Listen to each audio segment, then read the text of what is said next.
confident and unashamed, 1 John 2 verses 28 to 3:10. Since the garden mankind has dealt with guilt and shame.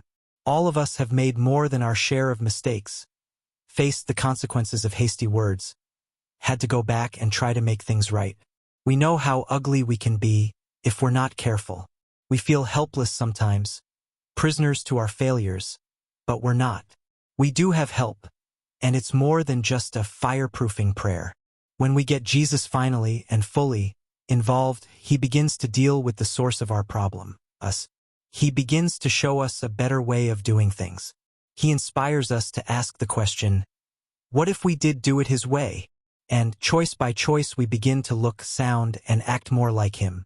Our burdens get a little bit lighter, and his purposes begin to seem a little bit clearer. We begin to live with the fact that we will never be perfect in this life, and we learn more and more what it is to be forgiven.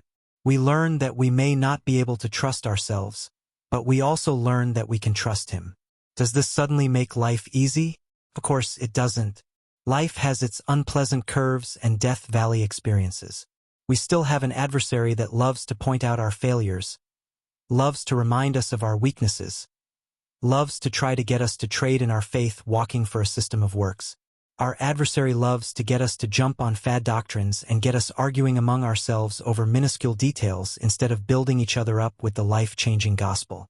The devil wants us to live in guilt and shame, but God wants us to live as his kids. Through Christ we can live confident and unashamed.